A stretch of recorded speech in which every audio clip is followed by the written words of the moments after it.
महिमा हो, आपकी आराधना हृदयों को अपने आप को प्रभु आपका हाथों में लाते हैं, अपना जो सौंपते हैं। आपको वचन कहता है जानते तुम्हारा शरीर और जो आत्मा को मंदिर परमेश्वर नाश करेगा तो मगर बहुत जो है बहुत तुम पिता हमारा चाहता हमारा शरीर आपका और जो मंदिर है आइए आप उसमें रहना होंगे। चला कीजिए हम आपके नाम की महिमा आपकी आराधना करता है। आपकी इच्छा आपके प्लान और पर्पस हमारे जीवन में यीशु के नाम से पूरे होने पाए प्रभु धन्यवाद करते हैं। हम सराहते हैं यीशु के नाम से हम आज दुनिया के सारे कार्यों को सारे बातों को प्रभु हम आपके हाथों में सौंपते हैं। हमारे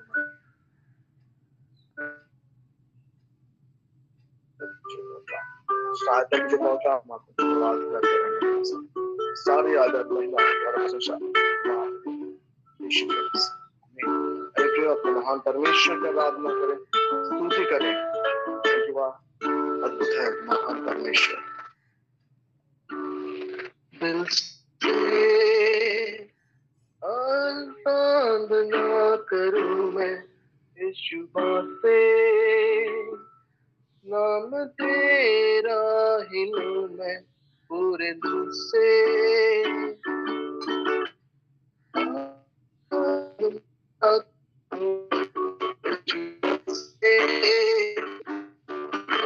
तेरा ही लूं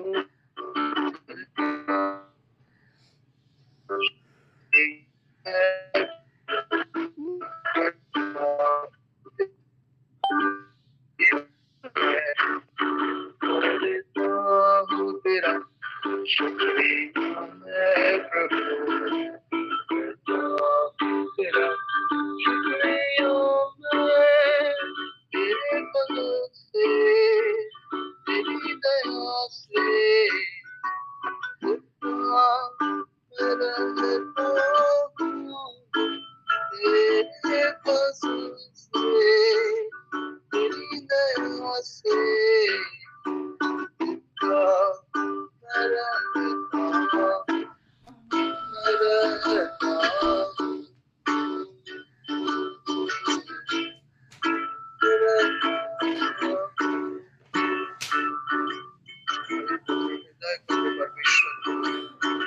धन्यवाद हमारे हमारे साथ संभालते प्रभु हमें तुझ से आराधना करने की सामर्थ्य देने की धन्यवाद।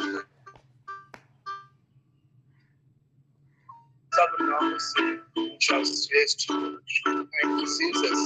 आपकी वंदना करते हैं से आराधना करूं मैं इस जुबान से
तेरे संग मैं रहता हूँ, तुझ पे मेरी हर बरकत मुझे, मैं बस तेरे संग मैं रहता हूँ, करता हूँ तेरा शुक्रिया मैं प्रभु, करता हूँ तेरा शुक्रिया है, करता हूँ तेरा शुक्रिया मैं प्रभु, करता हूँ तेरा शुक्रिया है।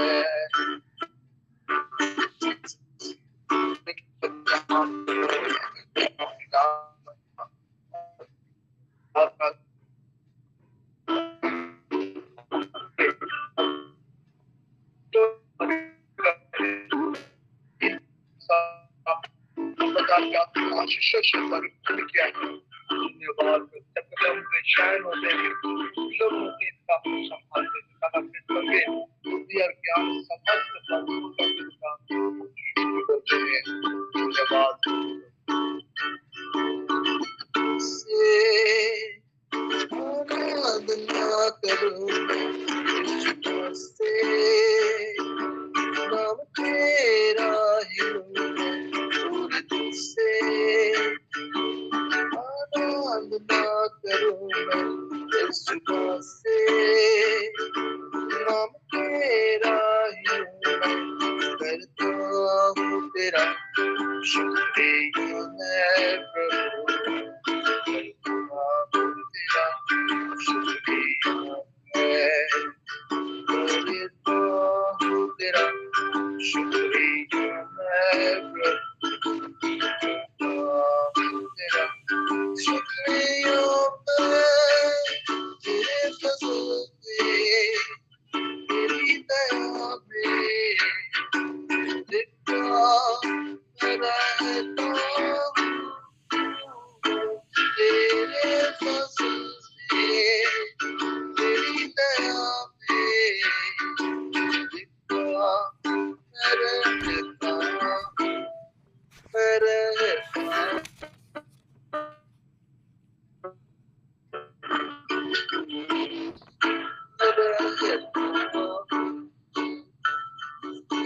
Jesus,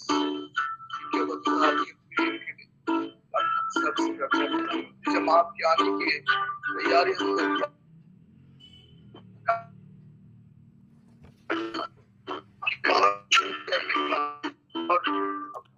मुझे लगता है जो जिनको आप देखो और क्या करूँगा और आपकी शक्ति में बने रहने पर हम अपने आप को आप तैयार करें प्रभु, और जब आप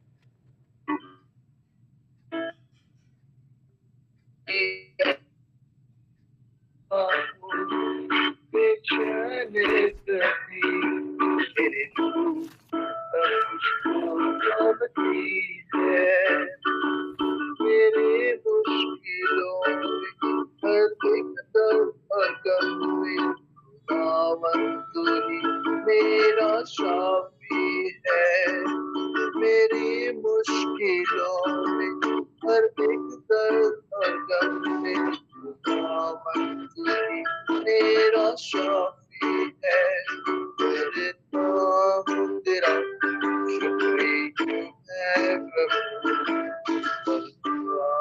तेरा शुक्रिया है, तेरा शुक्रिया है प्रभु, तेरा शुक्रिया मैं, तेरे फजल पे तेरी दया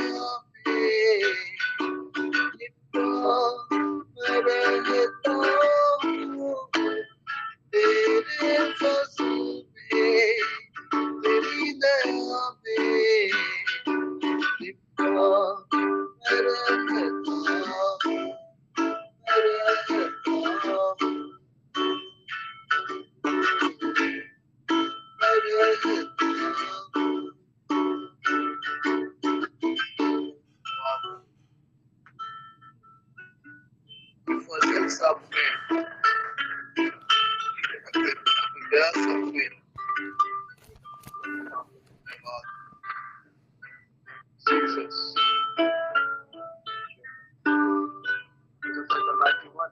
आप वचन कहता है जो प्रधान के छाया स्थान में बैठा रहे और सर्वशक्तिमान की छाया में ठिकाना पाए। मैं यह विषय कहूंगा कि मेरा स्थान और गढ़ है और मेरा परमेश्वर है। मैं तो भरोसा रखूंगा। धन्यवाद पिता, आप हमारे ढाल है, गढ़ है, हमारे शरण स्थान है प्रभु। हम आपके पास ही रहना चाहते हैं। Thank you, Jesus.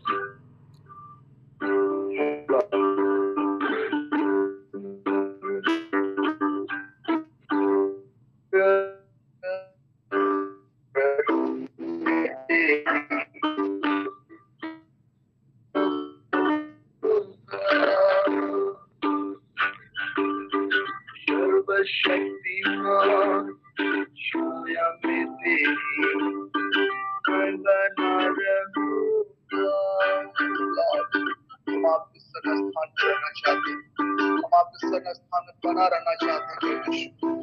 अनुग्रह कीजिए प्रभु कि हम आपसे बने रहने पाए और आपकी बातें हमारे हृदय में छप जाने पाए। हम आपके चलने पाए प्रभु। Thank you, Jesus. और मैं प्रभु शरणों में तेरी मैं बना रहूंगा। सर्वशक्तिमान छाया में तेरी मैं सदा रहूंगा। मेरे पिता हुजूरी में तेरी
सारी आदर महिमा और दौलत प्रशंसा आप स्तुति के सियासत में विराजमान है।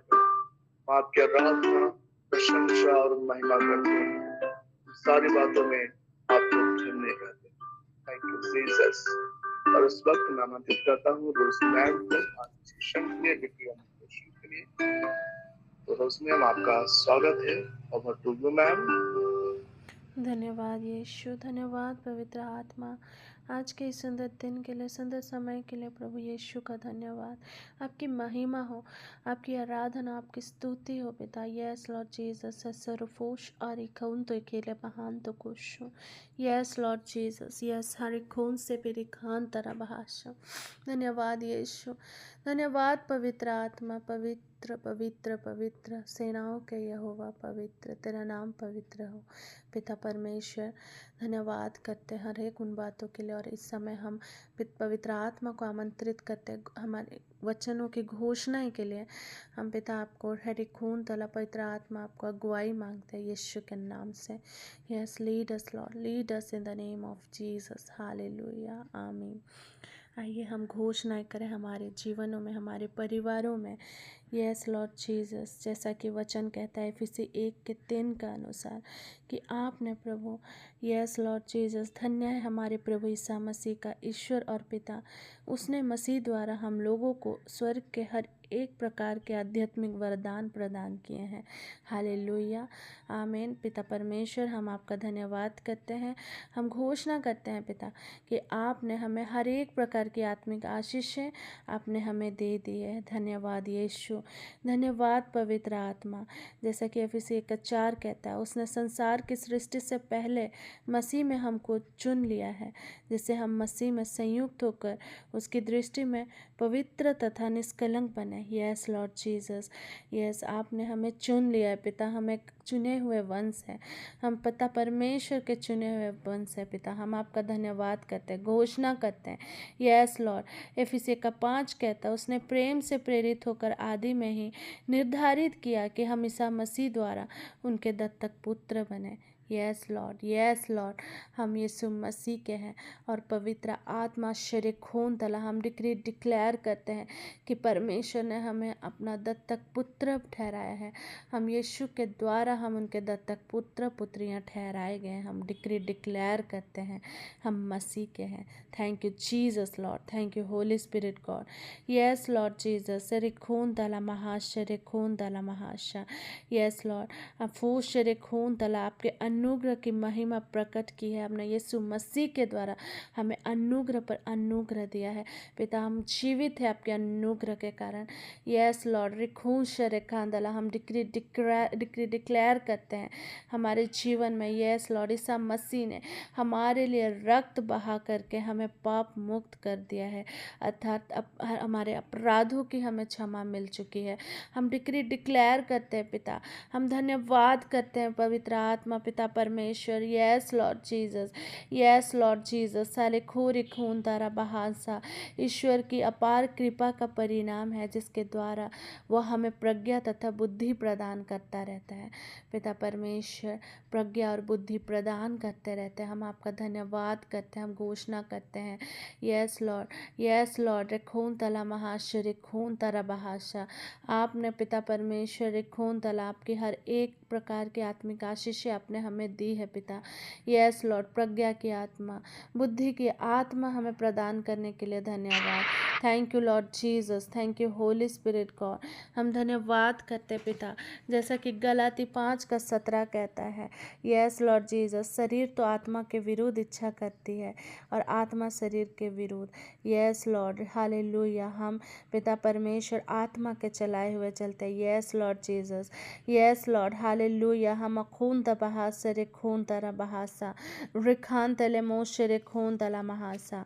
यस लॉर्ड, हर एक प्रकार के वरदान है जो नौफल है, पवित्र आत्मा का नौफल हमारे जीवन में कार्य करती है। यस लॉर्ड, प्रेम, आनंद, शांति, सहनशीलता, मिलनसारी, दयालुता, ईमानदारी, सौम्यता और संयम भरी हरी खून दला हर एक प्रकार का फल हमारे जीवन में कार्य करता है। हम डिक्लेयर करते हैं पिता, धन्यवाद करते हैं। Thank you Lord Jesus, thank you Holi spirit God.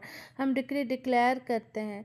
Yes Lord Jesus, सरे खून तला महाशुर खून तरा महासा रुबहान तला, जैसे कि गलाती 6:14 कहता है, मेरे खून तला में केवल हमारे प्रभु ईसा मसीह के क्रूस पर गर्व करता हूँ।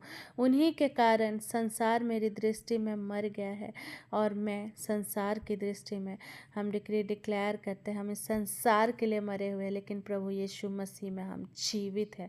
हम डिक्लेयर करते हैं Lord. Thank you Jesus Lord, thank you Holi spirit God. Yes Lord, जैसा कि पिता परमेश्वर फिलिपी 4 का पिता परमेश्वर 7 में आपने कहा है, तब परमेश्वर की शांति जो सारी समझ से परे है हमारे हृदयों में, हमारे विचारों में मसीह यीशु में सुरक्षित है। हम डिक्लेयर करते हैं पिता परमेश्वर, यस लॉर्ड, हमारी हर एक शांति जो सरे खून दला हमारे सोच विचार मसीह यीशु में सुरक्षित है। धन्यवाद यीशु, धन्यवाद पवित्र आत्मा। यस लॉर्ड जीसस, सरे बुरी का सरे खून दला महासा रिफूज शरे खून दला। Thank you Jesus Lord, thank you Holi spirit God. ये रिफूज शरे खून दला, अपने खून दला फिलिपी 4:4 कहता है पिता, प्रभु में सदा आनंदित रहो। यस लॉर्ड, परमेश्वर कहता है प्रभु में सदा आनंदित रहो। हम आनंदित होने के लिए बुलाए गए। आपने पिता परमेश्वर आपकी करुणा हमारे जीवन में सदा की है, आपकी आशीष हमारे जीवन में सदा की है। हम हर दिशाओं से हम सुरक्षित और निर्देशित है। यस लॉर्ड जीसस, हम डिक्लेयर करते हैं पिता, क्योंकि वचन कहता है भजन संहिता 91:11 के अनुसार आपने कहा है पिता कि आपने हमारे निमित्त अपने स्वर्गदूतों को आज्ञा दी है और जहाँ कहीं भी हम जाए वे हमारी रक्षा करते हैं। यस लॉर्ड, हम पिता परमेश्वर में हम सुरक्षित हैं। यस लॉर्ड जीसस, यस, और दीर्घायु का जीवन हमारा भाग है। हम डिक्लेयर करते हैं, महिमा में यीशु की स्तुति हो, पिता की आराधना हो। Thank you lord, thank you Jesus lord. रबालिखान सुखो रिबाहान तोलो मोशो रिबोरिखानता। थैंक यू जीसस, सरिखोन तला महाशो रिबो शेरिखोन तरे बेहान तोलो खुरुबो शेरिखोन तरा बहाशो। Thank you lord, thank you lord, thank you Jesus lord. मेरा परमेश्वर भी अपने उस धन के अनुसार जो महिमा सहित मसीह यीशु में है हमारी हर एक घटी को पूरा करता है। यस लॉर्ड, हम डिक्लेयर करते हैं हमें किसी वस्तु की कमी घटी नहीं है। प्रभु हमारा चरवाहा है और जिसके द्वारा हमें हर एक प्रकार की जो हमारी इच्छा है वो पूरी करता है। हम उनमें परिपूर्ण हैं। हम डिक्लेयर करते हैं। Thank you Jesus Lord, thank you Holi spirit God. Yes Lord, धन्यवाद यीशु, धन्यवाद पवित्र आत्मा। सारा आदर महिमा गौरव प्रशंसा प्रभु यीशु हम आपको देते हैं। Thank you Lord Jesus, thank you Holi spirit God. धन्यवाद यीशु, धन्यवाद पवित्र आत्मा। हालेलुया, आमीन। तो सबों को जय यीशु, प्रेज द लॉर्ड। अभी ये समय है, आगे का समय है जीवित वचनों का समय। तो मैं आगे के समय को मैं प्रभु के दास प्रोफेट वीरेंद्र सर को आमंत्रित करती हूँ। Over to you sir.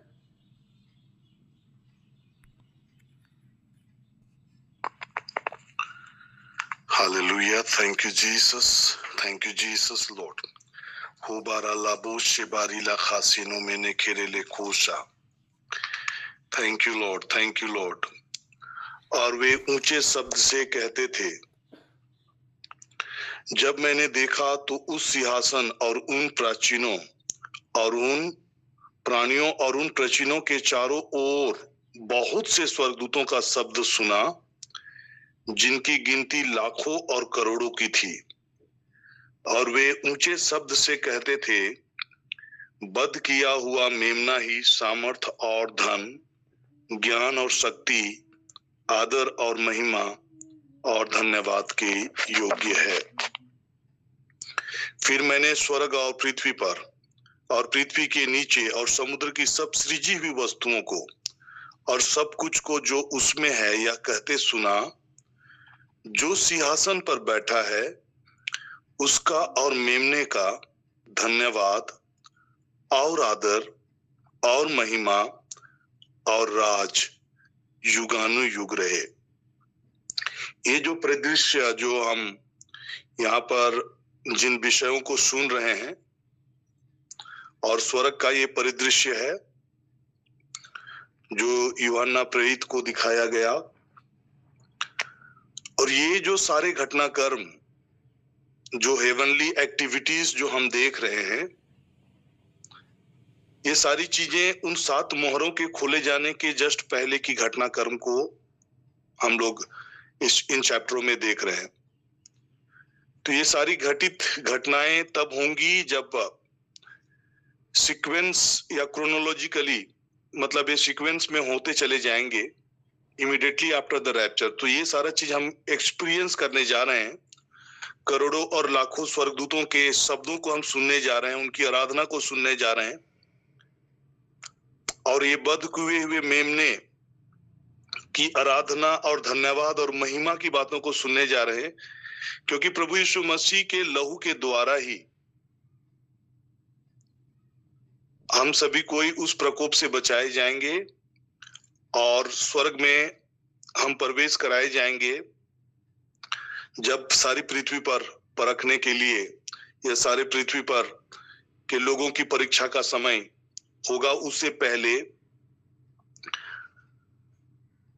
ये सारी घटनाक्रम होंगी। तो आइए इस क्षण जब हम आज के इस सेशन में अध्ययन में आगे बढ़ेंगे, उससे पहले मैं चाहूंगा कि एक बार फिर से हम उस प्रभु की आराधना करें, उस वध किए हुए मेमने की आराधना करें, धन्यवाद करें, जिसकी दया के द्वारा हम सबों को ये अनुग्रह मिला है। बाइबल कहता है कि पाप का वेतन तो मृत्यु है, लेकिन परमेश्वर का वरदान प्रभु ईसा मसीह में अनंत जीवन है। उन्होंने वध होकर अपने लहू से हर एक कुल और भाषा और लोग और जाति में से परमेश्वर के लिए लोगों को मोल लिया है। बाइबल कहता है कि वह हमसे प्रेम रखता है और उसने अपने लहू के द्वारा हमें पापों से छुड़ाया है। Thank you Jesus Lord. वध किया हुआ मेमना ही योग्य है, सामर्थ और धन के योग्य है,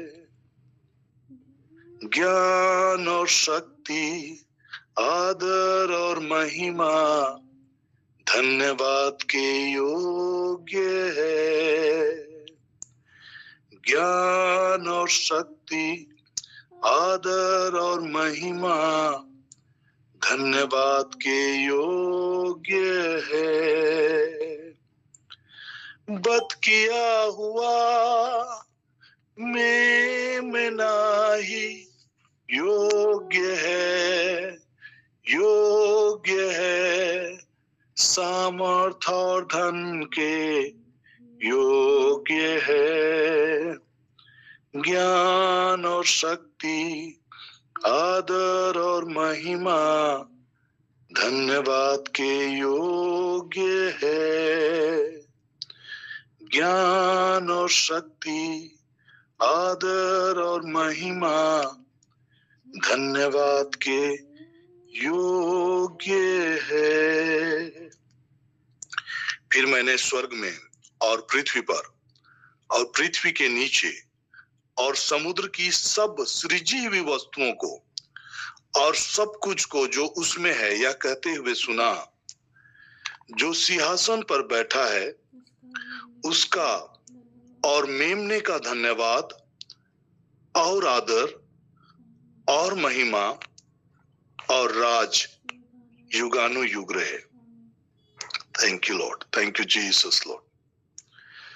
जो सिंहासन पर बैठा है उसका और मेमने का धन्यवाद, जो सिंहासन पर बैठा है उसका और मेमने का धन्यवाद और आदर और महिमा और राज युगानुयुग रहे।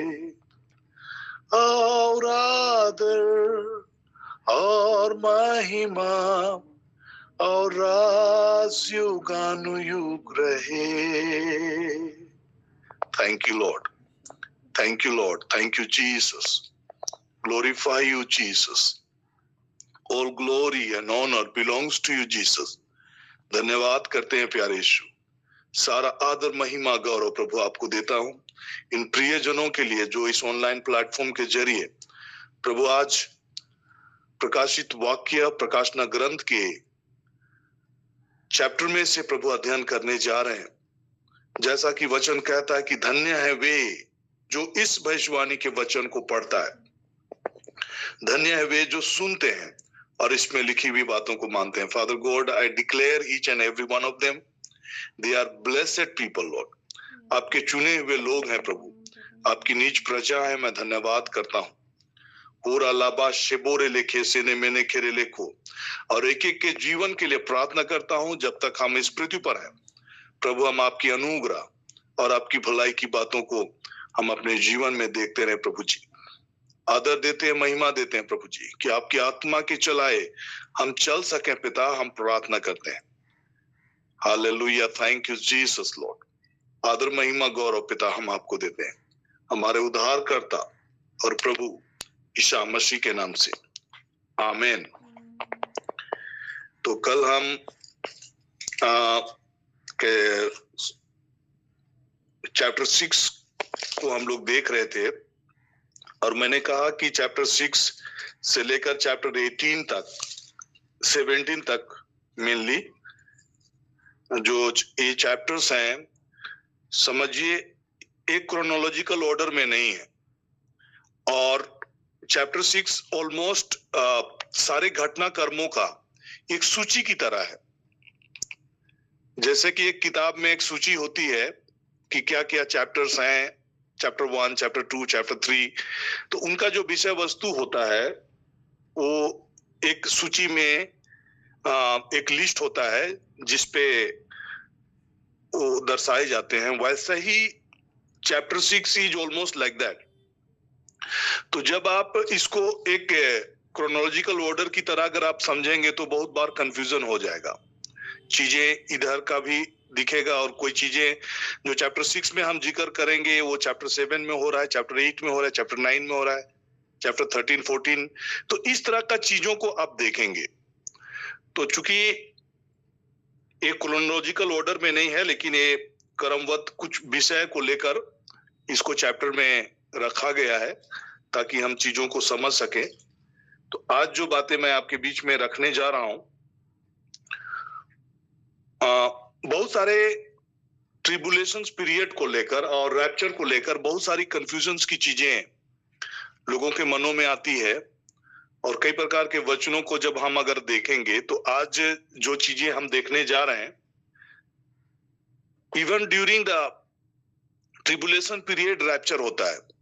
और ये ट्रिबुलेशन पीरियड में जो दो तरह का रैप्चर्स होता है, जो अंतिम समय में जो एक बड़ी ही भयावह स्थिति जो पृथ्वी पर आने वाली है, उससे पहले जितने भी लोग इस ट्रिबुलेशन पीरियड में जो प्रवेश करेंगे और जो माथे पर 666 का नंबर या फिर एंटी क्राइस्ट का नंबर को नहीं लेंगे और अपने विश्वास में जो लोग कायम रहेंगे, वो ग्रेट ट्रिबुलेशन, कहने का मतलब जो अंतिम समय में जो बड़ी भयावह स्थिति जो होगी,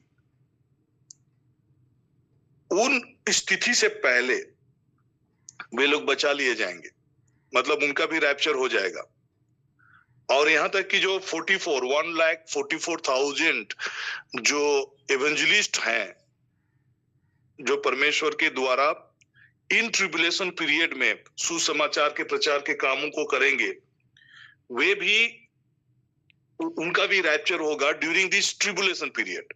वे अंत तक नहीं रहेंगे। अंत में जो बड़ा भयावह और प्रकोप की स्थिति जो होगी, प्रताड़ना की स्थिति जो होगी, कष्ट की स्थिति जो होगी, उस दौरान पे उससे पहले ही इनका रैप्चर होगा। तो कई बार इस प्रकार के कंफ्यूजन्स होते हैं कि mid time tribulation set, mid time rapture है ना, ट्रिबुलेशन पीरियड में रैप्चर होगा और ट्रिबुलेशन को झेलना होगा, उसके महाक्लेश में जाना होगा, तब जाकर रैप्चर होगा। तो रैप्चर के इंडिकेशंस जो आप in during this period of tribulations में पाएंगे, वे दो अलग कैटेगरी के लोगों का रैप्चर है। पहला कैटेगरी जो है वो 1,44,000 का भी रैप्चर होना है और दूसरा जो रैप्चर है ट्रिबुलेशन पीरियड बिलीवर्स का है। लेकिन अगर हम बाइबल के पदों को देखेंगे तो जो प्रभु यीशु मसीह पे जो विश्वास करने वाले लोग हैं, उनका पहले रैप्चर होगा और उसका रेवलेशंस हम चैप्टर 3 का 10 में देखते हैं कि मैं भी तुझे परीक्षा के उस समय बचा रखूंगा जो पृथ्वी पर रहने वालों के परखने के लिए सारे संसार पर आने वाला है। So this is the indication Jesus has already given us कि there will be a rapture. जब पृथ्वी पर ट्रिबुलेशन का फेज प्रारंभ होगा, उससे पहले इन चीजों को प्रभु यीशु, मैं भी तुझे परीक्षा के उस समय बचा रखूंगा जो पृथ्वी पर रहने वालों के परखने के लिए सारे संसार पर आने वाला है। जब पृथ्वी पर परखने का चाहे जो जजमेंट का प्रारंभ होगा, जो चैप्टर 6 में हम जो जजमेंट की विषय में जो आज हम अध्ययन करेंगे, वो जजमेंट का प्रारंभ होने से पहले there will be a rapture. और इसीलिए हम इन चीजों को देख रहे हैं कि कैसे गीतों के माध्यम से भी स्वर्ग में जब ये रैप्चर्ड कलीसिया का स्वर्ग में आने के बाद ही मेमना जो है, जो कि मोहरों को खोलता है, सील को ओपन करते हैं, 7 मोहरों को खोलते हैं, और उस समय स्वर्ग में उसकी आराधना होती है और वे बोलते हैं कि वध किया हुआ मेमना, है ना, वो पुस्तकें लेने और उसके मोहरे के खोलने के योग्य है, क्योंकि तूने बद्ध होकर अपने लहू से हर एक कुल और भाषा और लोग और जाति में से परमेश्वर के लोगों को मोल लिया है। ऑलरेडी आपने उसको खरीद लिया, मतलब ऑलरेडी आपने उनको बचा लिया है। तो ये मोहरे खोलने के पहले ही इस प्रकार की डिस्क्रिप्शन इन बातों को बयां करता है कि ऑलरेडी देयर इज अ, परमेश्वर की ग्लोरी हो रही है, बद की हुए मेमने की बड़ाई हो रही है स्वर्ग में, क्योंकि रैप्चर्ड कलीसिया वहां पर है। जो लोग प्रभु यीशु मसीह के लहू के द्वारा जो बचाए गए हैं, जो उसके क्रूस के बलिदान के द्वारा जो लोग बचाए हुए, ऑलरेडी मोहरे खोलने मतलब जजमेंट का प्रारंभ होने, जो पृथ्वी पर के लोगों के परखने के लिए जो चीजें होने जा रही है, उसके पहले ही they are there in heaven. और इसीलिए जो सिंहासन पर बैठा है उसका और मेमने का धन्यवाद और आदर और महिमा और राज युगानुयुग रहे। तो ये सारी चीजें वहां पर जो स्वर्ग की एक झलक है, जहां पर रैप्चर कलीसिया, जो कि हम रेवलेशन चैप्टर 1 से लेकर 3 तक ऑलरेडी कलीसिया के बारे में हम 19 बार जिक्र सुनते हैं, और चैप्टर 4 के शुरू होने से पहले ही ऑलरेडी यहाँ पर रैप्चर टेक प्लेस होता है, और हम हेवन के परिदृश्य में देखते हैं, और वहां पर हम इन्वॉल्वमेंट देखते हैं, स्वर्ग में आराधना को देखते हैं, कैसे जाति जाति के लोगों के बचाए जाने के लिए उस बलित मेमने का, बध किया हुआ मेमना की आराधना और उसकी बड़ाई को हम देखते हैं। तो ये सारी चीजें होती है। उसके बाद हम यहाँ पर 7 मोहरों को खोलने के विषय में हम चर्चाएं सुन रहे हैं। तो मैंने शुरू में ही कहा कि ये सीक्वेंस ऑर्डर में नहीं है, और कई बार अगर आप सोचेंगे चैप्टर 6 के बाद चैप्टर 7 हो रहा है और चैप्टर 7 के बाद 8 हो रहा है, तो ऐसा नहीं है। ये मतलब मिला जुला है, लेकिन इनका एक विषय वस्तु को अलग अलग चैप्टर्स में रखा गया है ताकि उन चीजों को समझने में हमें सहूलियत हो। तो अभी मैं चैप्टर 3 के जो सील, चैप्टर 6 में ही जो तीसरा सील है ना, उसको जब हम लोग पढ़ेंगे तो उसका अंतिम पदों को पढ़ रहा हूं मैं, अध्याय मतलब पद संख्या 6 में पढ़ रहा हूं।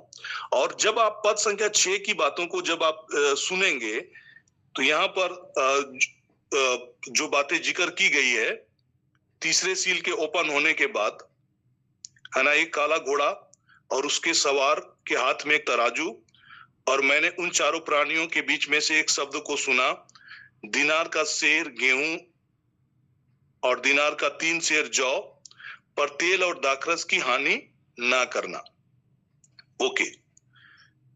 और उसी के बाद हम चौथा सील को भी देखते हैं। जब उसने चौथी मोहर खोली तो मैंने चौथे प्राणी का शब्द को सुना, मैंने दृष्टि की और देखो एक पीला सा घोड़ा, और जिसके सवार का नाम मृत्यु है, और अधोलोक उसके पीछे पीछे हैं, और उन्हें पृथ्वी की एक चौथाई पर यह अधिकार दिया गया कि तलवार, अकाल और मरी और पृथ्वी के वन पशुओं के द्वारा लोगों को मार डाले। तो ये जो चौथी मोहरें खोली जाएगी, उसी दौरान पे आप देखेंगे कि कैसे, मतलब जो चैप्टर 7 की बातों को भी हम लोग पढ़ेंगे, तो चैप्टर 7 में जो चैप्टर 7 का जो तीसरा पद में जो घटनाएं हो रही है, वो तीसरे सील के ओपन होने के पहले हो रही है। मतलब तीसरा सील ओपन होने के बाद जो विपत्ति पृथ्वी पर आ रही है, उससे पहले ही हम चैप्टर 7 का 3 में हम जिक्र पा रहे हैं कि कैसे 1,44,000 के लोगों का सीलिंग हो रहा है। मतलब चैप्टर सील जो मोहर, तीसरा मोहर खोली जाती है, उसी समय में 1,44,000 के लोग भी प्रकट होते हैं और उनका सीलिंग होता है, और वो लोग सीलिंग होने के बाद प्रोटेक्टेड किए जा रहे हैं।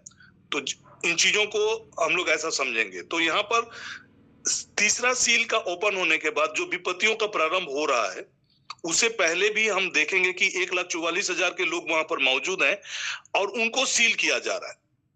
ताकि इन विपत्तियों का प्रभाव इनके जीवन को पर ना पड़े, और ये जो जिस काम के लिए उन दौरान में पृथ्वी पर रखे जाएंगे, और ये कलीसिया के लोग नहीं है। कलीसिया के लोग कहने का मतलब कलीसिया को अलग समझना है और आपको इजराइल को अलग समझना है। यहाँ पर इजराइल के जो लोग हैं, खासकर यहूदी लोग जो लोग हैं, ज्यूइश पीपल जो लोग हैं, उनमें से यहाँ पर 1,44,000 लोग होते हैं,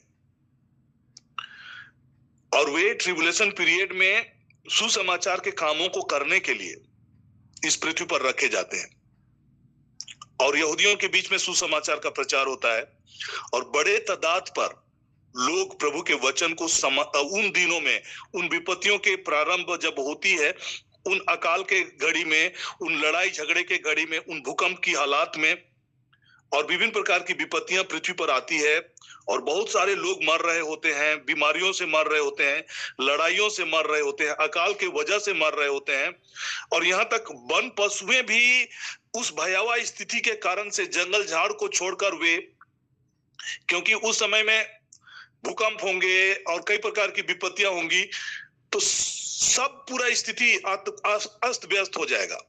अभी हम कई जगहों पर देखते हैं कि हाथी आ रहे हैं, चाहे कुछ चीते या बाघ, इन प्रकार की चीजों को जब देखते हैं तो उन इलाकों में पूरा डर का माहौल हो जाता है। एक अगर कोई शहर में एक बाघ आ गया, चाहे एक चीता आ गया, तो बड़ा ही डरावना सा माहौल हो जाता है। उन दौरान पे आप सोच सकते हैं कितने इस प्रकार के जानवर शहरों में मिलेंगे, मतलब, और लोग भी अस्त व्यस्त होंगे। उस समय कोई वन विभाग के लोग नहीं रहेंगे, उस समय कोई पुलिस वाले आपको सुरक्षा नहीं दे रहे होंगे, क्योंकि सब तबाह होंगे, सब अपनी जिंदगी को बचाने के लिए इधर उधर भाग रहे होंगे, पूरी अव्यवस्था होगी। उस समय इतना ज्यादा क्योस होगा कि आप समझ नहीं सकते।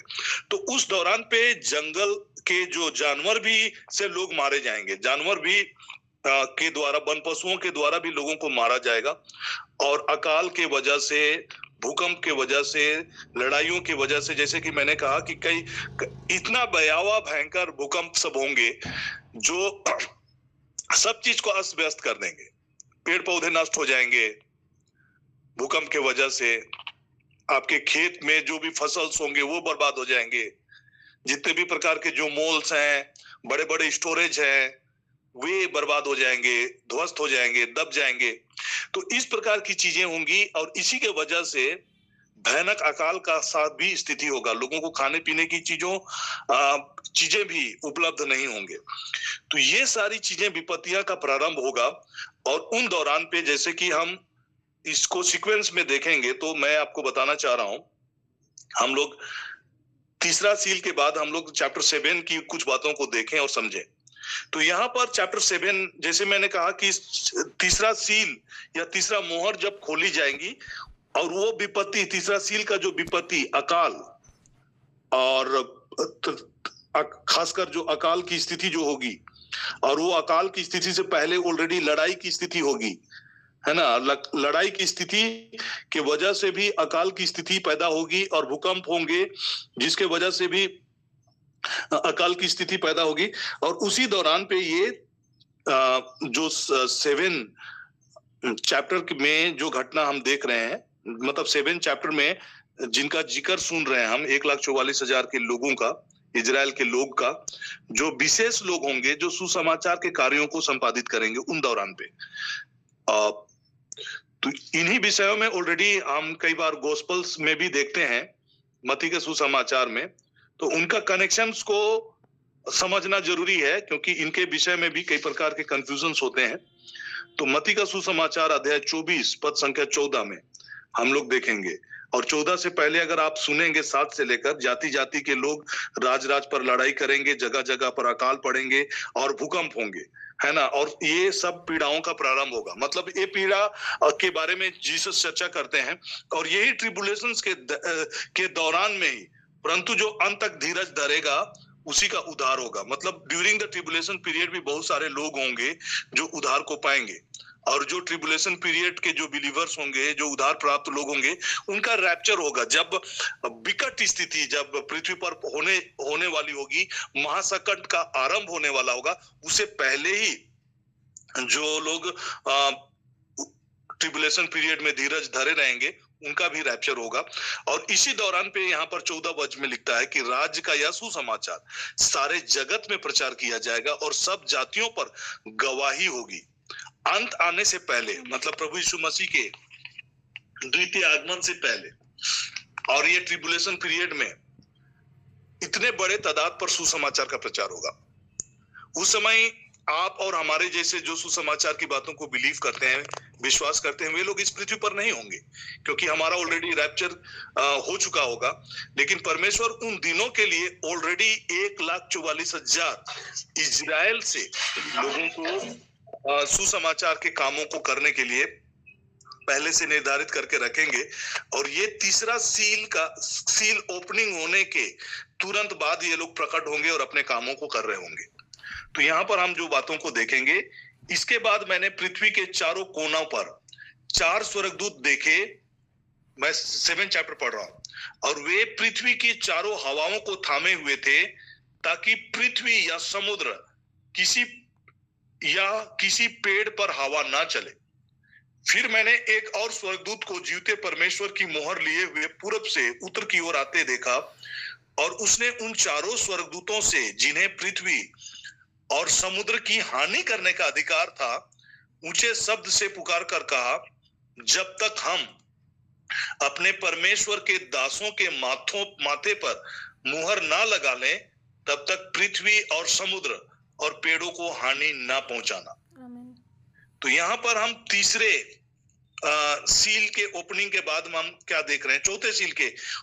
तो ये अराउंड तीसरा सील और चौथा सील के बीच में ही जो मोहरें खोली जाती है, तीसरा मोहर और चौथा मोहर, उसी के बीच में हम और एक घटना को देख रहे हैं, जो कि 1,44,000 के लोगों का सील किया जाना, उनका मोहर बंद किया जाना, उनके ऊपर में उनके माथे पर मोहर लगना या छाप लगना। तो ये उनका सीलिंग हो रहा है। और कई बार वो इंडिकेशंस उसके माथे पे दिखेगा नहीं, but it will be a protection, जो एक प्रकार का प्रोटेक्शन। जैसे हमारे ऊपर में भी एक छाप लगा हुआ है। जब हम प्रभु यीशु मसीह को ग्रहण किए, तो हर एक के जीवन में मुक्ति के दिन के लिए ऑलरेडी हमारे ऊपर में एक मोहर लगा हुआ है। मुक्ति के दिन का छाप हमारे ऊपर में भी लगा हुआ है। वो दिखता नहीं है, बट ये स्पिरिचुअल सील है, जो कि विजिबल नहीं होगा, बट आप उन चीजों को समझ सकते हैं कि पवित्र आत्मा का छाप कैसे हम सबों के ऊपर में लगा हुआ है। एफेसियों के नाम पत्र अध्याय 4 पद संख्या 30 में लिखता है, परमेश्वर के आत्मा को शोकित मत करो, जिससे तुम पर छुटकारे के दिन के लिए छाप दी गई है। मतलब पवित्र आत्मा के द्वारा हम सभी को सील किए गए हैं। उसी रीति से यहाँ पर इन लोगों का सील होगा।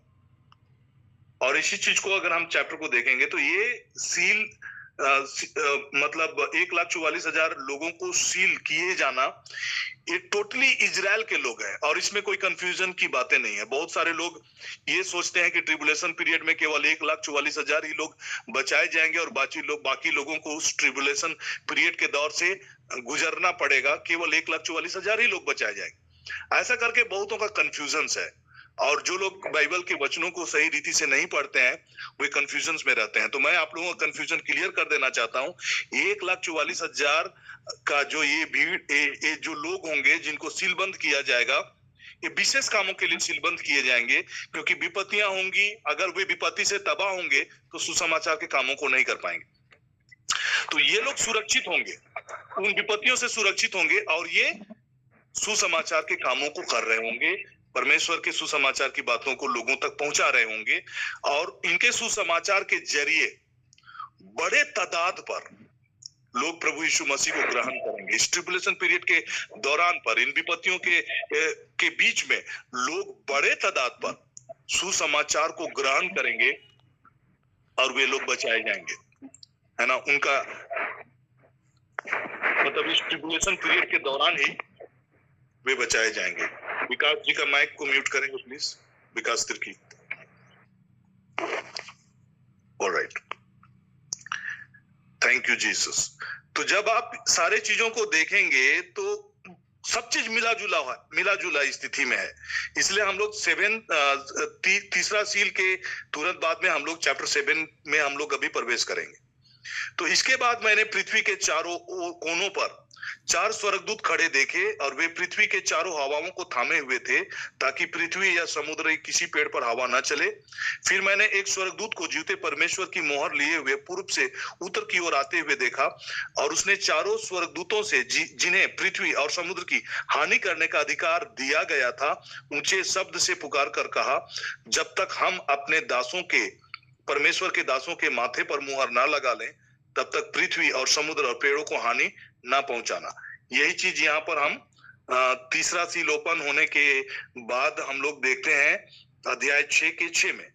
और मैंने उन चारों प्राणियों के बीच में से एक शब्द यह कहते हुए सुना, दिनार का सेर भर गेहूं और दिनार का 3 सेर जौ पर तेल और दाखरस की हानि ना करना। तेल और दाखरस जो इंडिकेट करता है परमेश्वर के जो चुने हुए लोग होंगे, जो अभिषिक्त लोग होंगे, जिनको परमेश्वर ने ऑलरेडी विशेष कामों को करने के लिए उनका अभिषेक किया है, वे चुने हुए लोग हैं। और तेल और दाखरस इजराइल के लोग, तो इजराइल के लोगों में से चुने हुए लोग हैं। तो ये चुने हुए लोग कौन है, इन चीजों को हम लोग यहाँ पर देखेंगे। 7 का 4 पद से हम लोग आगे पढ़ेंगे। जिन पर मोहर दी गई मैंने उनकी गिनती सुनी, अर्थात इजराइल के संतानों के सब गोत्रों में से 1,44,000 पर मोहर लगा दी गई। निरोध 12 का माइक म्यूट करेंगे।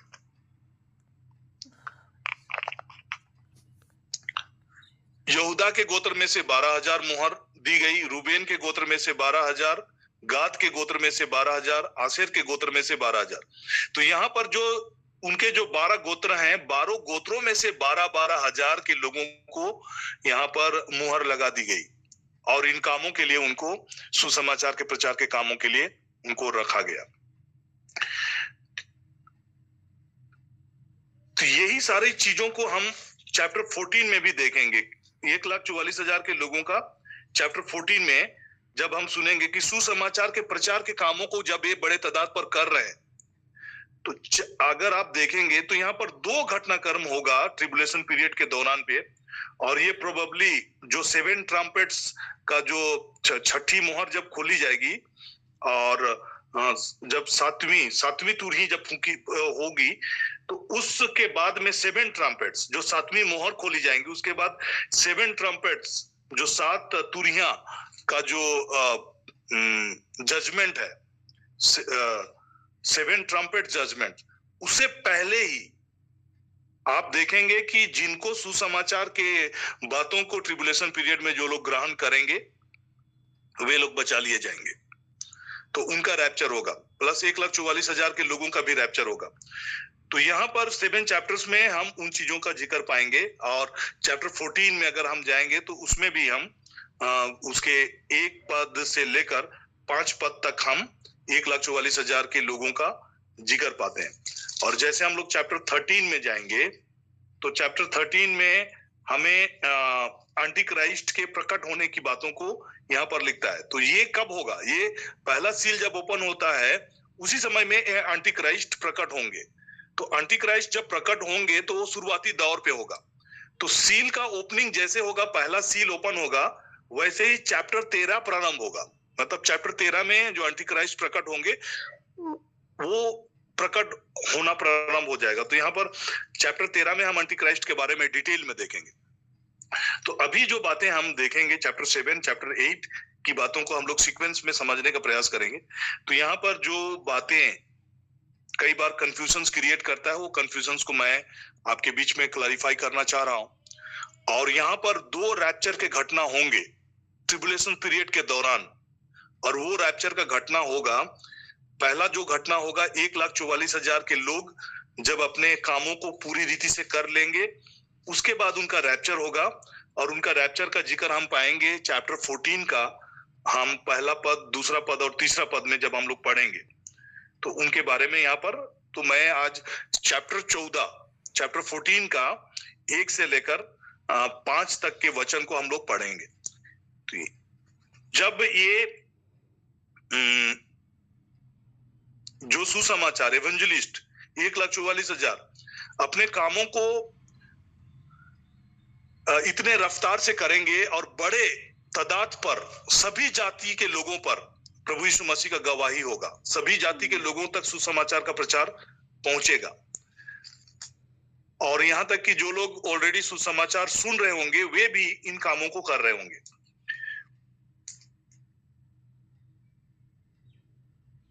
तो यहाँ पर 14 को हम लोग देखेंगे कि कैसे 1,44,000 के लोगों का रैप्चर होता है।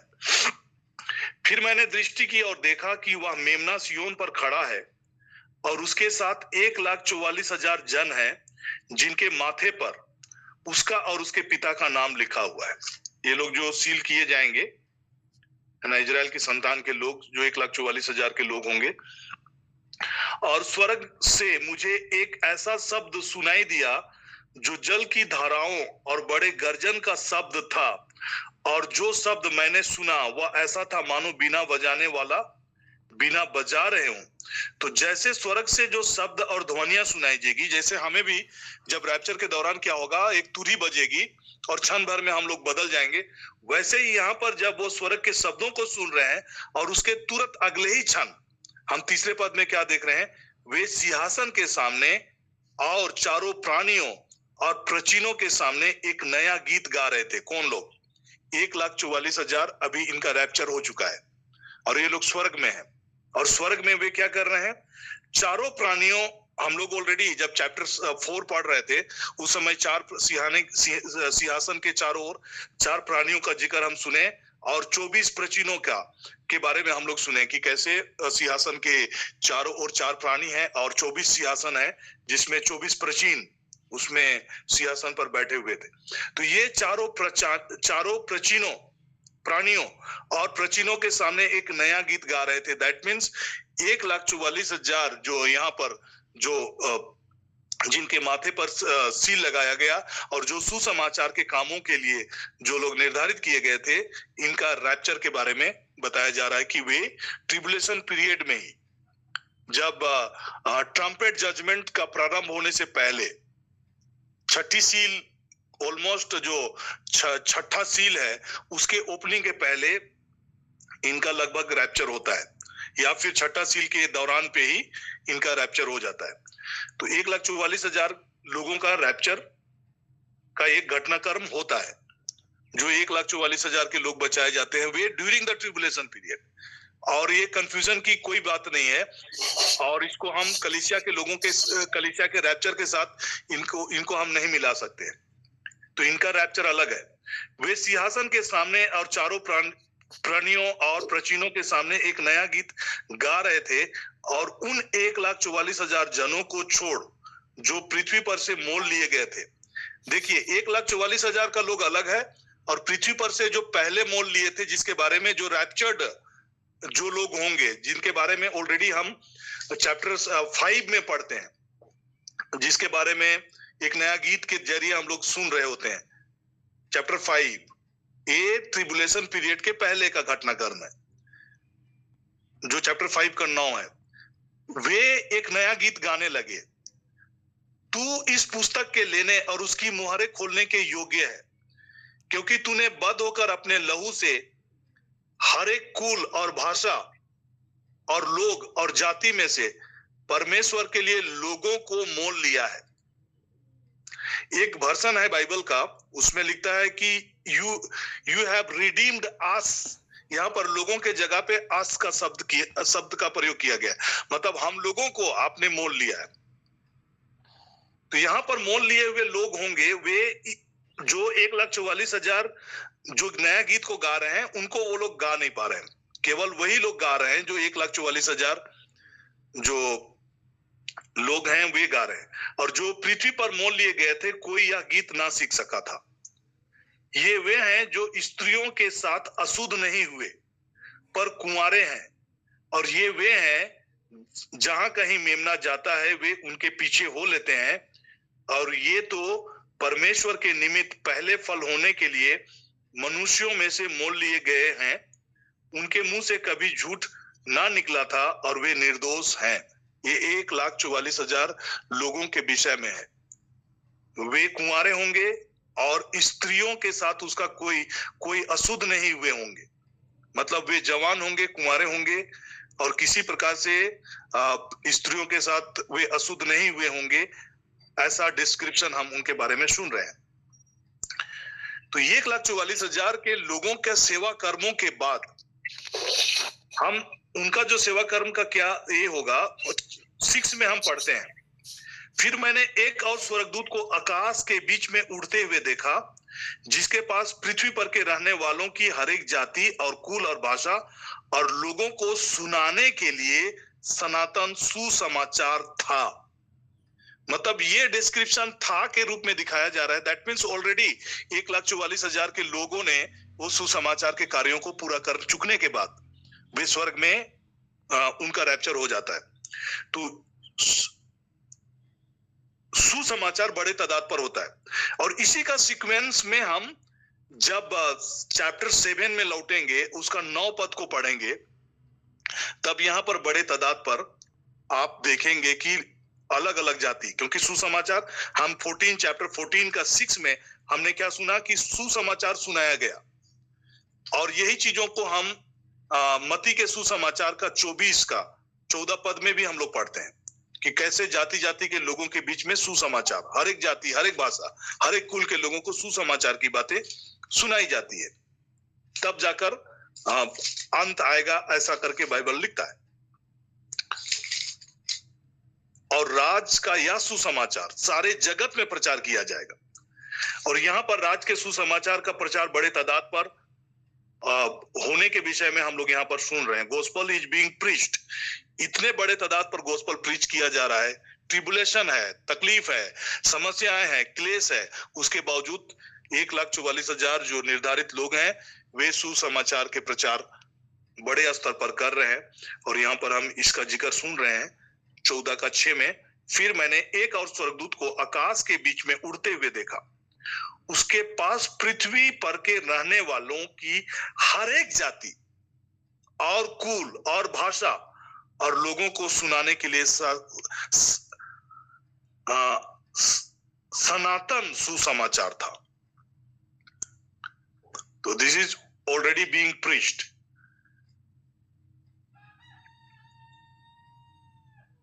तो इसके तुरंत बाद हम, जैसे कि दो प्रकार के रैप्चर के बारे में मैंने कहा कि ट्रिबुलेशन पीरियड में 2 प्रकार के रैप्चर होंगे। पहला रैप्चर होगा 1,44,000 के लोग जब सुसमाचार के प्रचार के कामों को कर चुके होंगे, उसके बाद उनका रैप्चर होगा। उसके बाद जो बिलीवर्स होंगे उस समय में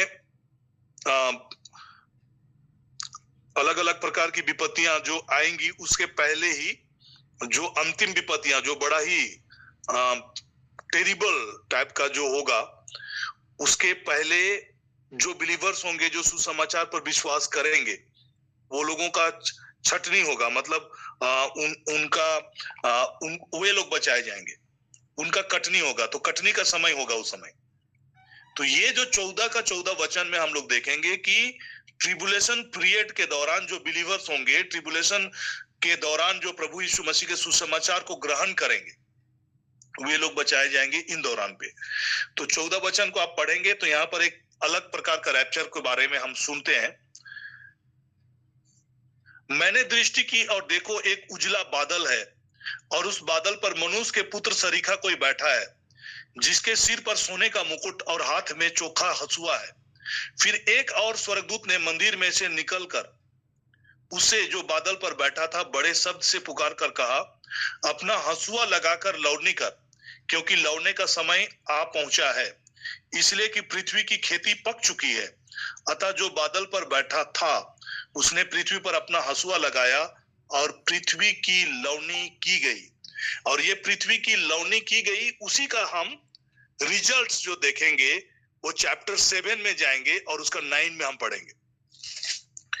तो यहाँ पर जो चैप्टर 14 में जो बातों को हम जिक्र पा रहे हैं, उसका जो उनके कटनी का जो बातों को हम सुन रहे हैं, पृथ्वी की लौटनी की विषय में जो बातों को हम लोग सुन रहे हैं, ये उसका जस्ट नतीजा आप देखेंगे चैप्टर 7 का 9 में।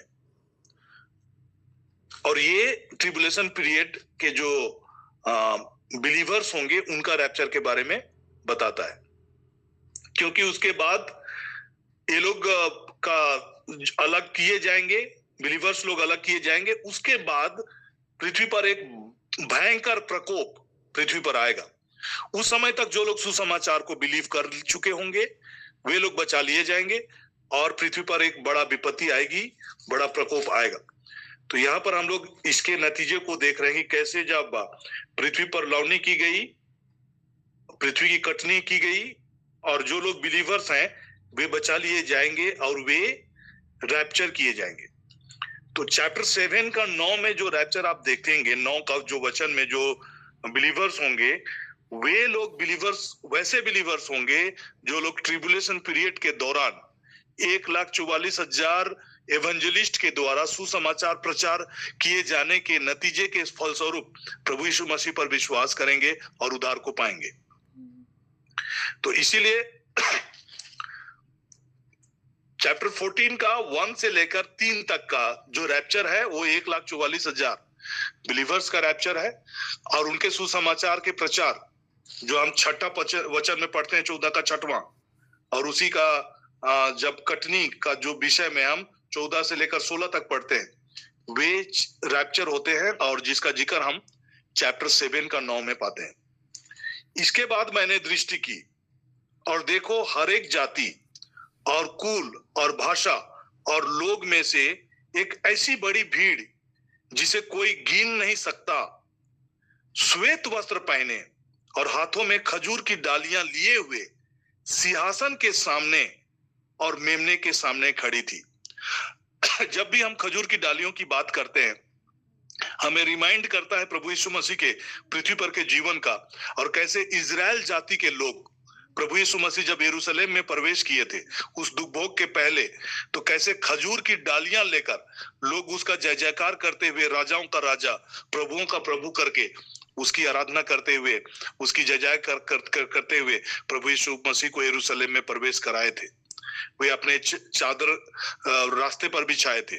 और ये हम पास्का पर्व के दौरान पे जब खजूर रविवार होता है तो हम उन चीजों को फिर से हम अपने आप को रिमाइंड कराते हैं कि कैसे इजराइल के लोग, तो वही खजूर की डालियां का जो इंडिकेशन है कि यहाँ पर इजराइल के लोग उसमें शामिल हैं। बहुत सारे लोग जो आज प्रभु यीशु मसीह को उद्धारकर्ता के रूप में बिलीव नहीं कर रहे हैं, तो उन 1,44,000 इजराइल के लोगों के सुसमाचार के प्रचार के दौरान इजरायली लोग होंगे जो खजूर की डालियां लिए हुए होंगे। और केवल इजरायली लोग ही नहीं होंगे, इसमें सभी जाति के लोग होंगे। हर एक जाति, कुल, लोग, भाषा में से एक ऐसी बड़ी भीड़ जिसकी कोई गिनती नहीं कर सकता, इतने बड़े तादाद पर श्वेत वस्त्र पहने और हाथों में खजूर की डालियां लिए हुए सिंहासन के सामने और मेमने के सामने खड़ी है और बड़े शब्द से पुकार कर कहती है, उद्धार के लिए हमारे परमेश्वर का जो सिंहासन पर बैठा है और मेमने का जय जयकार। सिंहासन पर जो बैठा है उसका और मेमने का वे जय जयकार करते हैं। परमेश्वर पिता का जय जयकार इसलिए क्योंकि परमेश्वर पिता ने चाहा कि प्रभु ईसा मसीह रक्त बहाकर हम सबों के पापों का प्रायश्चित करे। परमेश्वर पिता ने चाहा, और बाइबल कहता है कि प्रभु ईसा मसीह के शरीर के एक ही बार बलि चढ़ाए जाने के कारण परमेश्वर पिता के इच्छा के अनुसार हम पवित्र किए गए।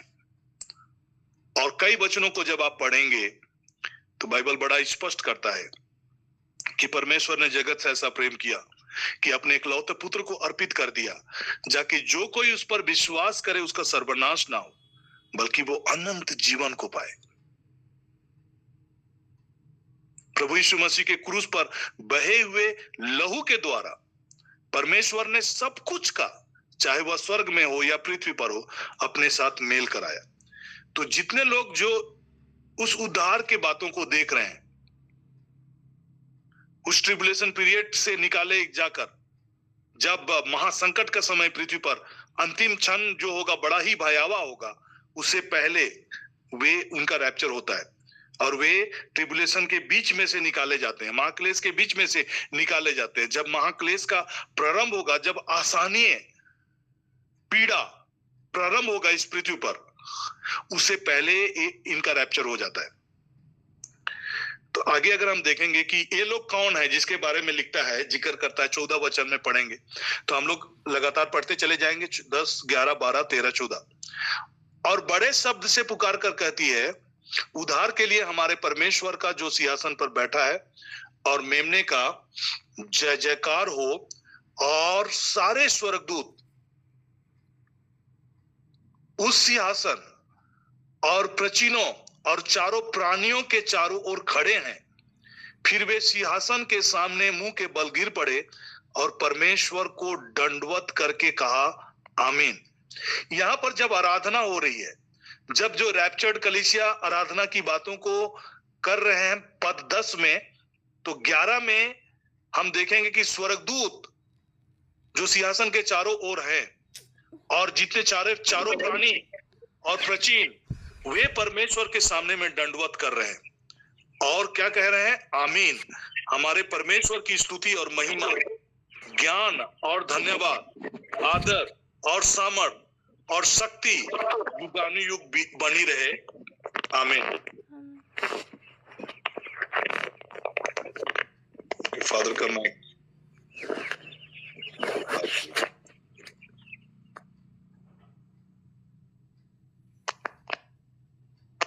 ऑलराइट, हम लोग कंक्लूजन की ओर जाएंगे। तो इस पर प्राचीनों में से एक ने मुझसे कहा, ये श्वेत वस्त्र पहने हुए कौन है और ये कहां से आए हैं?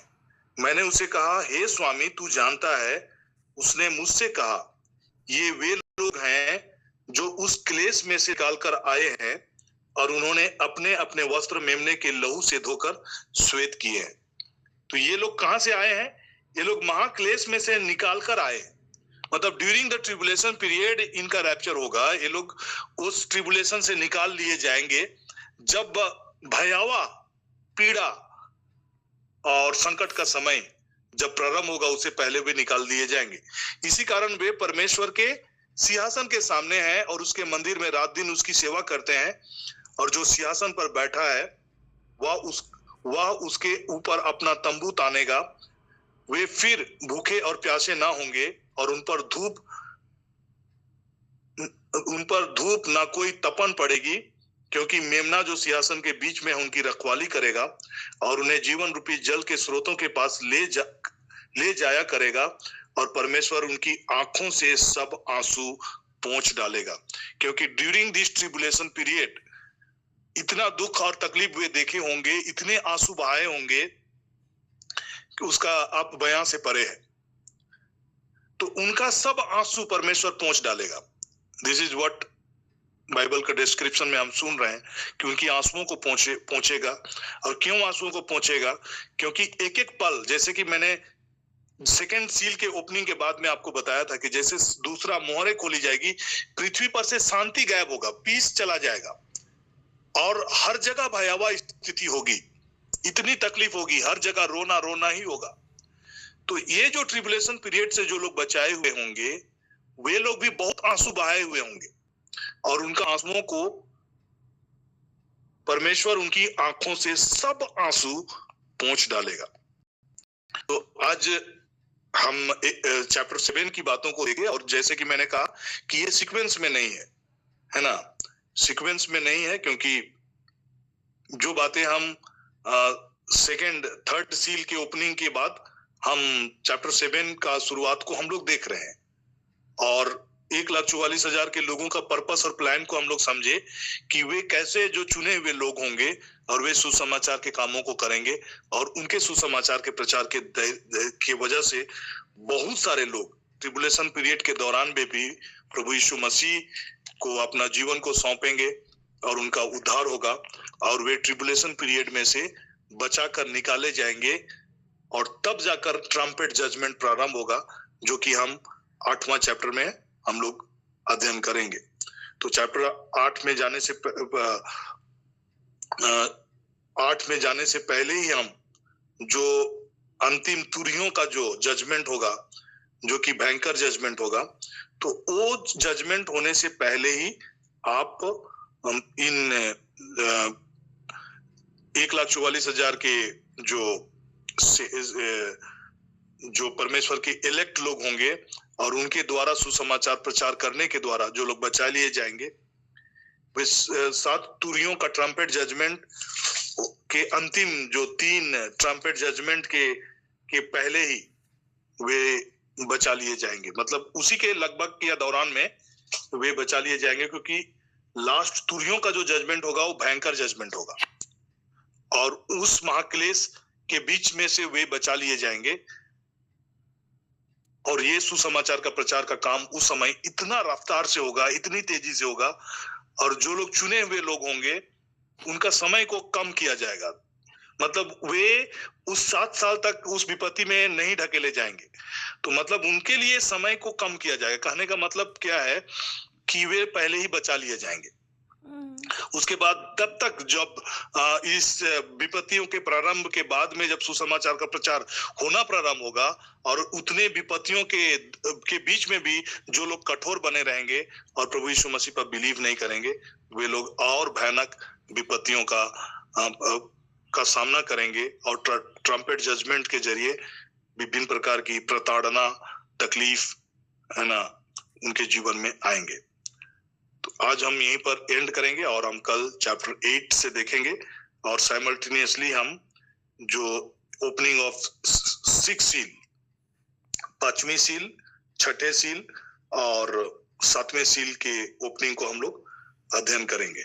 तो यहाँ पर जो 5वां सील कुछ नहीं है। 5वां सील में उन दौरान पे बहुत सारे लोग सुसमाचार के लिए जो लोगों का ये होगा, मतलब बहुत सारे लोग मरेंगे।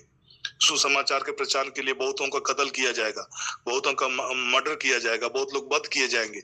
इस दौरान पर जो लोग बिलीव करेंगे उनका भी मर्डर होगा, बहुत लोग को कि आप ईसा मसीह पे विश्वास करते हैं, ऐसा करके उनको बहुतों को काटा जाएगा। तो यहाँ पर 5वीं सील में वही लोग हैं जो लोग स्वर्ग में परमेश्वर के वेदी के सामने में पहुंचेंगे और परमेश्वर से गुहार करेंगे।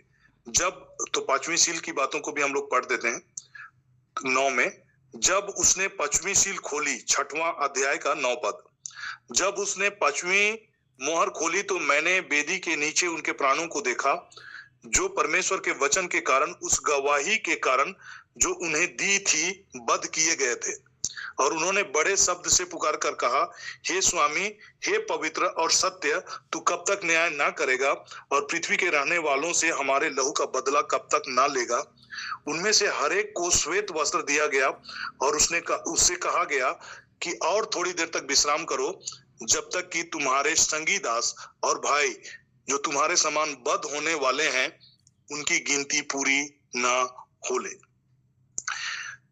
तो कई लोग सोचते हैं कि 1,44,000 की गिनती होगी। 1,44,000 अलग है।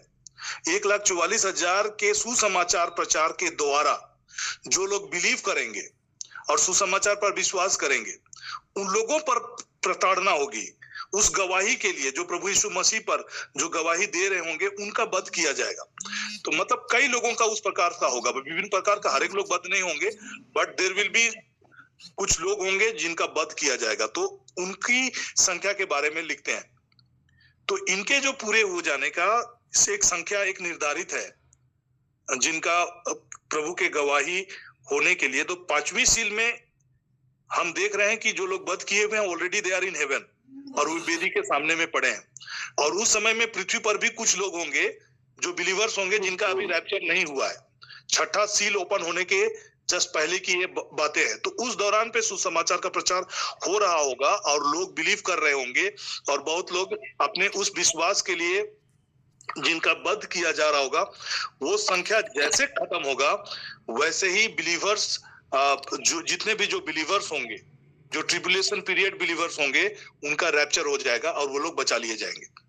और तब जाकर हम 6ठी सील का ओपनिंग के बाद एक भयानक प्रकार का विपत्तियों का प्रारंभ को देखेंगे और 7 सील के ओपनिंग के साथ ही हम चैप्टर 8 में प्रवेश करेंगे और उसके बाद हम 7 तुरियों का जजमेंट को हम लोग देखेंगे। तो यहाँ पर अभी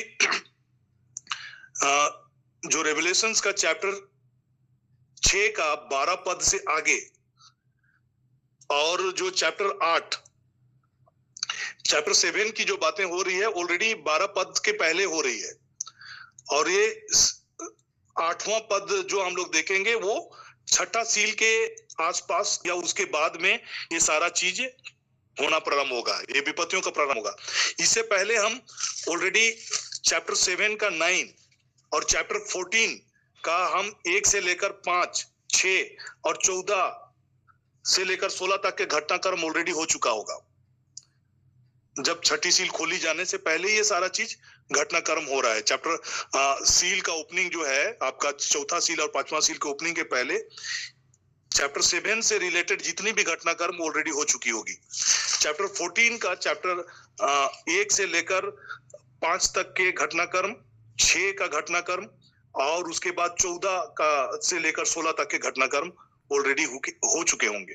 तो ये सारी चीजें हो चुकी होगी। तो मतलब ये सीक्वेंस में क्रोनोलॉजी, इसीलिए कई बार कंफ्यूजन की बातें होती है, तो इसको हमको उस रीति से समझना है।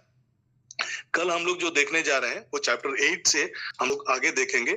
1,44,000 के बारे में ऑलरेडी हमने डिस्कस किया कि ये लोग विशेष लोग होंगे जो इजराइल के जाति से होंगे और उनकी जो इजराइल के 12 गोत्र हैं उनमें से ही होंगे। और इनको कलीसिया के साथ हमें कंफ्यूजन नहीं करना है। कलीसिया कहने का मतलब अभी जो प्रभु यीशु मसीह पर जो लोग बिलीव कर रहे हैं उन लोगों को हम कलीसिया की कैटेगरी में रखते हैं, जो लोग प्रभु यीशु मसीह की देह के अंग हैं। तो कल हमारा अध्ययन जो होगा वो चैप्टर 8 से होगा। और आज इवनिंग को एक विशेष क्लास है, खासकर उन लोगों के लिए जो लोग इच्छुक हैं कि जब हम समझ रहे हैं कि हम ट्रिबुलेशन पीरियड के अंतिम क्षणों में हैं और हम कैसे हम अपने लाइफ को और अधिक प्रार्थना में हम लोग बिता सकें, तो उन विषयों पर आज हम शाम को Holi spirit school of grace में एक क्लास रखे हैं। और जो लोग इच्छुक हैं और प्रार्थना में समय बिताना चाह रहे हैं सीरियसली और परमेश्वर के राज्य के लिए काम आना चाहते हैं, वे लोग इसमें शामिल हो सकते हैं। Holi spirit school of grace में आपको लिंक शेयर किया जाएगा और आप लोग उसमें शामिल हो सकते हैं। तो आइए इस हम अंतिम प्रार्थना में जाएंगे और मैं फादर जी से आग्रह करूंगा कि वे अंतिम आशीष की प्रार्थना से हम सबों को आशीषित करेंगे।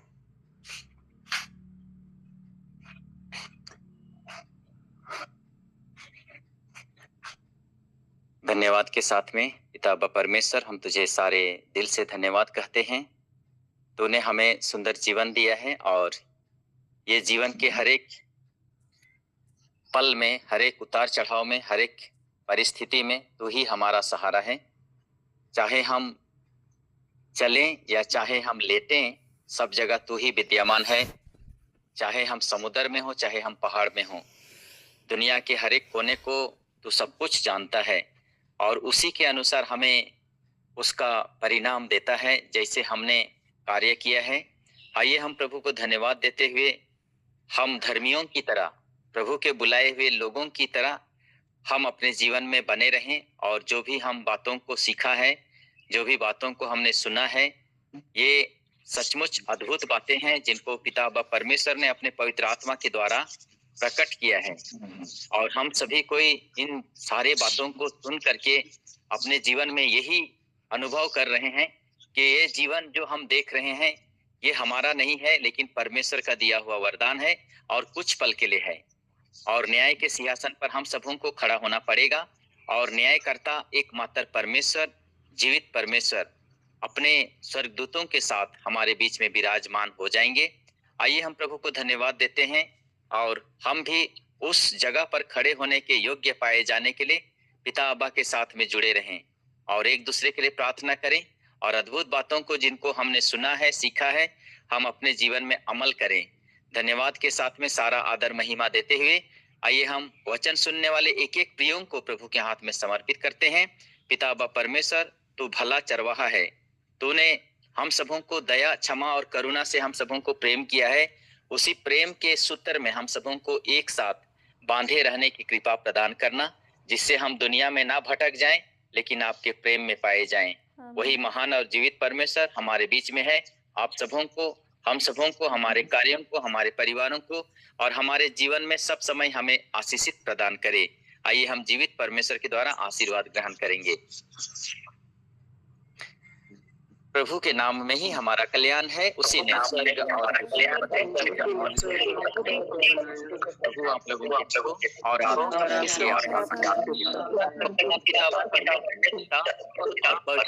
आशीर्वाद आप उतरे, आपके परिवार के एक सदस्य पर और सदा सदा बना।